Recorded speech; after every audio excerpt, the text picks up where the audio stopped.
నిన్న జగన్మోహన్ రెడ్డి గారు వెళ్తుంటే ట్రాఫిక్ మొత్తము జామ్ అయిపోయిందయ్యా. పొదిలిపోయినా పల్నాడు పోయినా ఎక్కడికి వెళ్ళినా జనసందోహాన్ని తట్టుకోలేకపోయారు. జగన్మోహన్ రెడ్డి కుర్ర వయసు కదా, తెలియదు. జనాలు డబ్బిచ్చేస్తే ప్రజలు ఓట్లు వేసేస్తారు కదా, కానీ ఆ భారం మళ్ళీ ప్రజల మీద పడుతుంది. ఏ పైన చూపిస్తాడో చూపిమను. అదే చెల్లిని కన్నా తల్లిని ఎక్కడ ఉందో వాళ్ళకి తెలవదు. కన్నా చెల్లెలు ఇంగిలి పాలు తాగి పెరిగిన చెల్లెల్ని ఎక్కడ ఉందో తెలియదు. వాళ్ళు ఏరు చేసేది మమ్మల్ని చూస్తాడా? చంద్రబాబు నాయుడు కానివ్వండి, మన జగన్మోహన్ రెడ్డి గారు కానివ్వండి, అది ప్రజలు కొంచెం తెలుగు వాళ్ళు మంచి చెడు ఆలోచించేవాళ్ళే. కానీ మనం మంచి చేసినప్పుడు ఇంట్లో కూర్చునే గెలుస్తాం. నిన్న జగన్మోహన్ రెడ్డి గారు వెళ్తుంటే ట్రాఫిక్ మొత్తము జామ్ అయిపోయిందయ్యా. ట్రాఫిక్ అంటూ జామ్ అయిపోయి ప్రజలు అసలు రోడ్ల మీద జగన్మోహన్ రెడ్డి గారు వచ్చారు, ఆయన చూడాలి, ఆయన ఏమి వాగ్దానాలు చేస్తాడు, ఏం మాట్లాడతాడు, ఆయన మాటలు వినాలి. ఒక్కొక్కరైతే జగన్మోహన్ రెడ్డి గారిని తాకితే నాకు అదృష్టం, నాకు ఇంతకంటే అదృష్టం లేదు నాకు అని ఆయన చేయి తాకి ఆ అదృష్టాన్ని పొందినటువంటి వాళ్ళు కూడా ఉన్నారు. పల్నాడే కాదు, ఒక ఆంధ్రప్రదేశ్లో పొదిలిపోయినా పల్నాడు పోయినా ఎక్కడికి వెళ్ళినా జనసందోహాన్ని తట్టుకోలేకపోయారు. ఈ పోలీసు కూడా కంట్రోల్ చేయలేకపోయారు. ప్రభుత్వం ఏం చేస్తుంది? ప్రభుత్వం కాదు, ప్రభుత్వం ఏమీ చేయలేదు. ప్రభుత్వము వాళ్ళను కూడా అనాల్సిన అవసరం లేదు. పోలీసు ఎంతమంది ప్రజలను కంట్రోల్ చేస్తుంది? కంట్రోల్ చేయలేకపోయారు. పల్నాడు వెళ్ళిన తర్వాత ఆయన ప్రజల యొక్క ఆలోచనలు జగన్మోహన్ రెడ్డి గారు చూశాడు. ఏమిటంటే రేపు ఎలక్షన్లలో ఏకదాటిగా ఒకే వర్గమని ఒకే వైఎస్ఆర్సీపీకే పడతాయి అన్నట్లుగా జనసందోహాన్ని తట్టుకోలేనంత పరిస్థితి మన కళ్ళారా చూసాము. పోలీసులు వారు కూడా ఆంక్షలు పెట్టడం జరిగింది. 100 మంది వరకే పర్మిషన్ ఇవ్వడం జరిగింది. అలాంటిది వేల మంది రావడం జరిగింది. ఎలాగో పోలీసు వారు ప్రభుత్వము మమేకమయ్యి వాళ్ళు ఆంక్షలు పెట్టి జగన్మోహన్ రెడ్డి పర్యటనను అడ్డుకోవాలని చూశారు. ఈ అడ్డుకోవటము ఇది సాధ్యమయ్యేటువంటి పని కాదు. ప్రజా సందోహానికి ఎవరు ఆపగలరు? ఎవరు ఆపట్లేదు. రోడ్లు పట్టట్లేదు, కార్లు వెళ్ళట్లేదు. ఆయన 8 గంటల వరకు ప్రయాణం సాగుతూనే ఉంది. ప్రజలు అడ్డుపడిపోతున్నారు. జగన్మోహన్ రెడ్డి గారిని చూస్తే మా జన్మ తరించింది అనేటువంటి నినాదంతో ప్రజలు ఆ రకంగా వచ్చేశారు. పల్నాడు మొత్తము కూడా ఈరోజైనా సరే ఆయన జగన్మోహన్ రెడ్డి గారిని పైకెత్తి ఆయనకు సలాములు చేయడానికి రెడీగా ఉన్నారని తెలియపరుచుకుంటున్నాను. సరే, మా ప్రభుత్వ అధికారంలోకి వస్తే ఏ అధికారిని వదిలిపెట్టనని చెప్పేసి కూడా జగన్మోహన్ రెడ్డి గారు వ్యాఖ్యలు చేస్తున్నారు. ఆయన వాళ్ళ నాన్న ఎంతో సేవ చేశాడు. వాళ్ళ నాన్న వల్ల ఈయన వచ్చాడు. ఈయన ప్రభుత్వం బాగానే ఉంది, కానీ ఏం చేస్తుంది, జనాలు అలా వేస్తారు. మీరే చెప్తున్నారు జగన్మోహన్ రెడ్డి చాలా త్యాగం చేశాడని. మరి ఓడిపోవడానికి గల కారణాలు అంటే మీరేం చెప్తారు? కారణాలు కొన్ని ఉన్నాయి. కొన్ని తెలిసి తప్పులు చేస్తాడు. కుర్ర వయసు కదా, తెలిసి కొన్ని తప్పులు చేస్తాడు. కానీ పెద్దవాళ్ళు నిర్ణయం తీసుకోవాలి. అన్నీ తనకు నచ్చిందే చేశాడు. రాజశేఖర రెడ్డి గారికి అనుభవం ఉంది. దానివల్ల ఇప్పుడు రాజశేఖర రెడ్డి బుర్రను చంద్రబాబు నాయుడు బుర్ర ఒకటే. ఎందుకంటే వాళ్ళ అనుభవం కలవాళ్ళు. వాళ్ళు రాజకీయ శాస్త్రం చదివిన వాళ్ళు. ప్రజల నాడి తెలుసు, ప్రజలకు ఏది ఉపయోగపడుతుంది అని వాళ్ళకి తెలుసు. ఇంకా ఈ జగన్మోహన్ రెడ్డి కుర్ర వయసు కదా, తెలియదు. జనాలు డబ్బిచ్చేస్తే ప్రజలు ఓట్లు వేసేస్తారు కదా, కానీ ఆ భారం మళ్ళీ ప్రజల మీద పడుతుంది. ఆలోచించండి మీరు కూడా.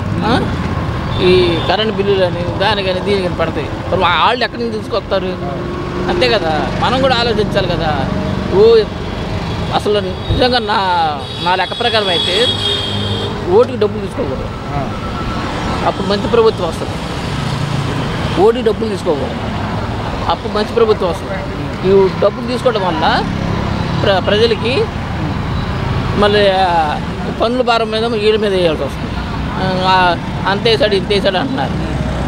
అలా ఎప్పుడైతే ప్రజలు నోటికి అమ్ముడుపోకుండా ఓటేస్తే నిజాయితీగా, అప్పుడు రాజకీయ నాయకులు కూడా నిజాయితీగా ఉంటారు. ఎలా ఉందంటారు ఈ 1 year పరిపాలన? బాగుంది, బాగుంది, పథకాల విషయంలో కానీ చాలా బాగుంది. గతంలో ఎలా ఉండేది? గతంలో ఎలా ఉండేది? గతం అంటే దానికంటే ఇది బెస్ట్. ఎందుకంటే ఒకటండి, పథకాలు పెట్టినా ప్రజలకి అనుకూలమైన పెట్టాలి, ప్రజలకి మామూలుగా అవ్వాలి, దొబ్బరగా ఖర్చు చేయకూడదు. ఇప్పుడు ఒకళ్ళకి ఇచ్చామనుకోండి, అవి ప్రభుత్వం ఏం నిర్ణయం తీసుకోవాలి, మామూలుగా ప్రజలకి ఉపయోగపడేయాలి. అందుకని ఇప్పుడు జగన్ మంచోడే, చేసింది గొప్పే, కానీ ఆటో డ్రైవర్లు కానీ వీళ్ళకి కానీ వాళ్ళకి డబ్బులు బాగా ఇచ్చేసాడు. పోనీ గెలిచాడా? అంత త్యాగం చేశాడు. ఏం జరిగింది చెప్తున్నా. ఆయన ప్రభుత్వం ఆయనదే, ఈయన ప్రభుత్వం ఈయనదే. అందరూ ప్రజలకు సేవ చేయాలనుకుంటారు, అందమంది అలా ఉండరు కదా. అది ఈ చంద్రబాబు నాయుడు ప్రభుత్వం బాగుంది. నిన్న జగన్మోహన్ రెడ్డి గారు పల్నాడు పర్యటన తర్వాత ప్రెస్ మీట్లో మాట్లాడుతూ ఈసారి మా ప్రభుత్వం అధికారంలోకి వస్తుందని చెప్పేసి కూడా అంటున్నారు. వచ్చే అవకాశం ఉంటుందంటారు? అది మా ప్రజలది ఎలా ఉంటుందో మనం చెప్పలేము. ఎందుకంటే నాడు లాంటిది, ఈరోజు ఒక మూడు ఉంటుంది, రేపు ఇంకో మూడు ఉంటుంది, చెప్పలేము. ఎవరిని వదిలిపెట్టేది లేదు, ఈసారి మా ప్రభుత్వం వస్తుందని వ్యాఖ్యలు చేస్తారు. ఈ వ్యాఖ్యలు ఎలా చూడొచ్చు? వదిలిపెట్టేది లేదు అంటే ఇప్పుడు ఆయన అన్నది తర్వాత మారుతుంది పరిణామాలు. తర్వాత 3 ఏళ్ళు 4 ఏళ్ళు ఉన్నాయి, 4 ఏళ్ళ తర్వాత ఆ పరిణామాలు మారుతాయి.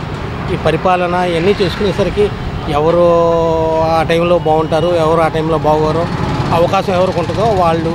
అందుకని వదిలిపెట్టేది లేదు ఇయ్యేనండి, అది కరెక్ట్ విషయం కాదు. అధికారులు మొత్తం కూడా అధికార పక్షానికి సపోర్ట్ చేస్తున్నారు అని చెప్పేసి కూడా అంటే ఎవరు ఇప్పుడు అధికారంలో ఉంటే వాళ్ళ వైపు కొంచెం న్యాయం, అంతేగాని అధికార పక్షమే వాళ్ళ వైపు వీళ్ళ వైపు ఈ అధికారులు ఉండటమే జరగదు. ఎవరు మన న్యాయంగా న్యాయబద్ధంగా చట్టబద్ధంగా ఎవరు ఏ రకంగా వెళ్తారో వాళ్ళ వైపే మ్యాక్సిమం ట్రై చేస్తుంటారు. వాళ్ళ ప్రయత్నాలు వాళ్ళు చేస్తారు. చూస్తూ సంవత్సరం గడిచిపోయింది, ఇంకా 4 ఏళ్ళే ఉంది, ఈసారి మేమే అధికారంలోకి వస్తాం, జగన్ 2.0 చూపిస్తామని చెప్పేసి కూడా అంటున్నారు. అంటే ఇంకా ఇప్పుడు అన్నారు, తర్వాత పరిణామాలు మారుతాయి, పరిస్థితులు మారుతాయి. ఇప్పుడు ఆయన కూడా పబ్లిక్కి వచ్చి చక్కగా సర్వీస్ చేసుకోవాలి. ఎవరైనా పబ్లిక్ సర్వీస్ చేయడానికే కదా వచ్చేది. అందుకని ఈ కక్ష సాధింపులు ఇవి చేయడానికి కాదు, పబ్లిక్ సర్వీస్. ఏంటంటే ఒక పబ్లిక్కి ఒక అడ్రస్ అనమాట, అడ్రస్సింగ్కి ఉంటారు గవర్నమెంట్. అంతేగాని ఒకళ్ళకొకళ్ళు కాళ్ళు వీళ్ళు చేసుకోవడం అనేది అది కరెక్ట్ కాదు. నిన్న జగన్మోహన్ రెడ్డికి పర్మిషన్ ఇవ్వనప్పుడు కూడా వెళ్ళడం జరిగింది, వేల మంది జనాలు రావడం జరిగింది. అది మామూలుగా వస్తుంది. జగన్మోహన్ రెడ్డి గారు అంటే ఆల్రెడీ మాజీ సీఎం గారు, మరి ఆయన వస్తుంటే పబ్లిక్ వస్తుంటారు. ఇప్పుడు ఉన్న పరిస్థితులు ఏంటంటే ఇటువైపు 1 సంవత్సరం అయింది, వాళ్ళ కార్యకర్తలు వాళ్ళు ఉంటారు, ఇటు వీళ్ళ కార్యకర్తలు ఉంటారు. అది జనరల్గా ఎవరు వచ్చినా కూడా మ్యాక్సిమం ఆయన అందులో పాత మాజీ సీఎం కదండి, మాజీ సీఎంకి ఆయనకి ఫేస్ వాల్యూ అవన్నీ ఉన్నాయి, వస్తుంటారు, జరుగుతుంటుంది. ఎందుకని అంటారు? పార్టీ ఓడిపోయినా కానీ జనం రావడానికి జనం పార్టీ ఓడిపోయినా కూడా లోపల మనసులో కొన్ని ఇదివరకు పథకాలు తీసుకుని ఉంటాయి. తర్వాత ఇదివరకు చేసిన సంక్షేమ పథకాలు ఈ కొంత ప్రభుత్వానికి అందరూ నచ్చాలని లేదు, అలాగని అందరూ ఫిట్గా ఉండాలి. ఆయనకి కొంతమంది నచ్చిన వాళ్ళు ఇవన్నీ వస్తుంటారు. అవన్నీ జనరల్గా జరిగేది సహజమే పబ్లిక్లో. ఇలా ప్రజల్లోకి వెళ్తున్నారు, ప్రజలతో మమేకం అవుతున్నారు. మళ్ళీ 2020 నుంచి పాదయాత్ర అంటారు. ఏమన్నా పుంజుకునే అవకాశం ఉంటుంది అంటారు? వైసీపీ కష్టపడాలి, కష్టపడి చేసుకోవడం ఇది ఇప్పుడు ఆయన కష్టపడే వాళ్ళు ఎలా చేసుకున్నారో ఈయన అలా చేసేసుకుంటారు. కష్టపడితే ఏదన్నా దొరుకుద్ది, జనాల్లోకి వెళ్ళి కష్టపడాలి, కష్టపడితే అవుతుంది. ఈసారి వచ్చేది మా ప్రభుత్వం, ఏ అధికారిని కూడా వదిలిపెట్టినంత కూడా వ్యాఖ్యలు చేస్తారు. వ్యాఖ్యలు అది ఈసారి వచ్చేది మా ప్రభుత్వం ఒక్కరిని వదిలిపెట్టడం అనేది చాలా పొరపాటు. ఏ పార్టీ అని కానివ్వండి, టీడీపీ కానివ్వండి, వైసీపీ కానివ్వండి, ఈ జనసేన కానీ ఏదేమైనా ఆ ఓట్స్ రావటం అనేది చాలా పొరపాటు. అది ఆ మాట అనకూడదు. ప్రజల్ని హెచ్చరించడం అంతకు తప్పేం లేదు. అసలు వాస్తవంగా మన పరిపాలన విధానం బాగుందనో ప్రజల్లో పోవాల్సిన అవసరం లేదు. మంచి అయితే మంచి ఓటు, చెడ్డ అయితే ఓటు వేయరు.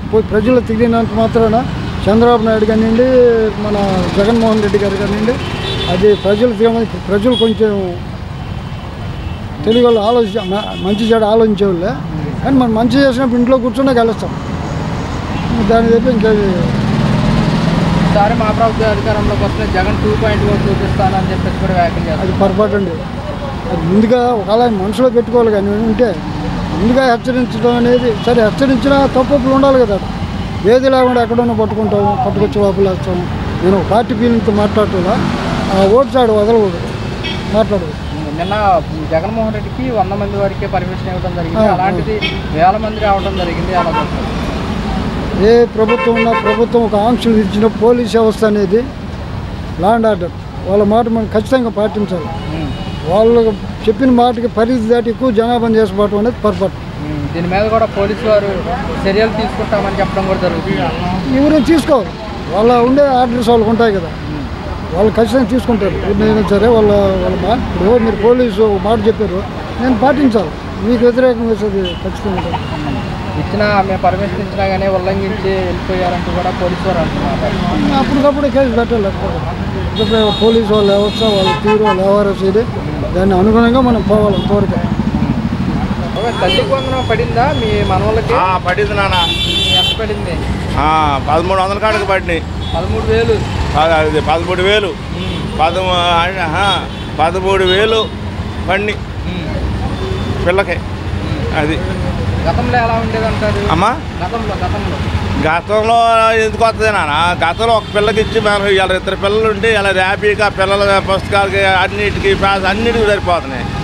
అది ఇటు కాకుండా ఒక పిల్లకి ఇచ్చే 3 పిల్లలు ఉన్నారు మాకు, ఇటు కాకుండా పోయినాయి. ఇప్పుడు అన్ని సౌకర్యంగా ఉండేవి మాకు. 3 పిల్లలకు పడ్డాయి? పడినాయి నాన్న, 3 పిల్లలకే పడి.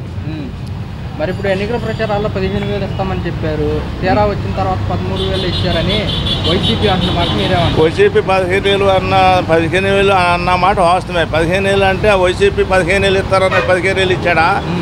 ఇలేదుగా. ఆయన 12,000 ఇచ్చింది, అప్పుడు 13,000 కదా. ఇప్పుడు అట్లో ఇట్లో రేపు పిల్లలకి వాళ్ళు కానీ ఆటికని ఇటుకని ఆటిలో కలిపి ఇస్తాడు అమ్మాయి కూడా. ఎందుకు తొందరపడాలి మనం? అంటే వైసీపీ ఏమంటుందంటే ఆ 2,000 లోకేష్ జేబులోకి పోయినాయి. ఇప్పుడు ఆ 2,000 ఈ జగన్ గారి జేబులోకి పోలేదా? ఏనా ఆ మాట ఆయన అంటే ఈయన మనం అదే అనుకుందాం కదా. ఈయన అన్నాడు అప్పుడు పిల్లకి 15,000 ఇస్తామని. 15,000 ఇవ్వలేదు కదా. ఈయన ఇస్తే మనం బాధపడాలి, ఆయన ఇవ్వకపోతే బాధపడాలి. ఈయన ఈలే ఆయన ఈలే అంటే 13,000 మాటలా. 4 పిల్లలు 4 13 అంతా 50,000 అవుతుంది ఉండవాళ్ళకి. ఒక 4 పిల్లలు ఉండవాడుకో నువ్వు 12,000 13,000 తీసుకుంటూ వచ్చావుగా. మరి అది ఎంత గొప్ప, ఇది ఎంత గొప్ప? మా సీఎం గారు ఇచ్చిన మాట నిలబెట్టుకున్నారు. ఇచ్చిన మాట నిలబెడతామేంటి? నిలబెట్టాడు. నువ్వు 250,000 రూపాయలు ముసలాయం చేస్తే నువ్వు 3,000 చేస్తాక 4 సంవత్సరాలు సరిపోయావు, 5 సంవత్సరాలు. ఆయన ఒక్కసారి పెంచేసాడు. ఎవరిది బెస్ట్? స్కూల్ 600 ఇస్తానని తీసుకెళ్ళి నువ్వు 300 ఇచ్చి 700 ఇచ్చినా కానీ ట్యాప్ 50 ఇస్తే ఏది లాభం? ఏనా అది. నిన్న జగన్మోహన్ రెడ్డి పల్నాడు పర్యటన ప్రెస్ మీట్లో మాట్లాడుతూ సార్ మా ప్రభుత్వం వస్తుంది, కళ్ళ కనమను కళ్ళ మట్టికి పగటి కళ్ళ కూడా కనమను వస్తుంది కలమని నాన్న. ఎట్ట వస్తుంది? ఏ రకంగా వస్తుంది? మరి నిన్న జనం అంతమంది వచ్చారు, అట్టాగా వస్తారు జనం వస్తారు. నిన్న ఆంక్షలు పెట్టినాను సార్, ఏంటంటారా జనం? ఏం లేదు, నువ్వు రేపు జనం అట్టాగా వస్తారు. పవన్ కళ్యాణ్కి చిరంజీవికి ఫస్ట్ ఇట్లా జనం ఊరికి రాలేదా? వాళ్ళు గెలిచారా? ఇదే అంతే. ఈసారి ఎవరిని వదిలిపెట్టమో, ఏ అధికారిని వదిలిపెట్టమో కూడా అంటున్నారు కదా. ఏ అయినా సరే నాన్న, నువ్వు మళ్ళీ వచ్చేది మట్టికి ముసలోడే. ఈసారి వాళ్ళకి డిపాజిట్లు కూడా రావంటున్నారు కదా. అదే చూడమను, పగటి కళ్ళకి అనమాను ఎట్లా వస్తుందో చూద్దాం. ఈసారి 2.1 చూపిస్తాను. ఏ పైన చూపిస్తాడో చూపిమను. అదేంటే తల్లిని కన్నా తల్లిని ఎక్కడ ఉందో అది వాళ్ళకి తెలవదు. కన్నా చెల్లెలు ఇంగిలి పాలు తాగి పెరిగిన చెల్లెల్ని ఎక్కడ ఉందో తెలియదు. వాళ్ళు ఏరు చేసేది మమ్మల్ని చూస్తాడా? ఏమయ్యా నువ్వు చెబుతున్నావు నువ్వు? మా తల్లిదండ్రులు మాకు 40 సెంటు 50 సెంటు ఎకరం ఉంటే మా తల్లిదండ్రుని కళ్ళల్లో పెట్టి చూసావు. 4 అన్నదమ్ములు నెల ఇడిచిన అడుగు కనుక్కో. ఇంకోరికి నువ్వు వచ్చి కుట్టమాయని కొండ చూసావు. ఇప్పుడు తల్లి ఆడ ఉందో కూడా నువ్వు ఇది ఎలా కొండ చేస్తున్నావా? మమ్మల్ని చూస్తావు నువ్వు. ఏం చెప్తావా మాటలు?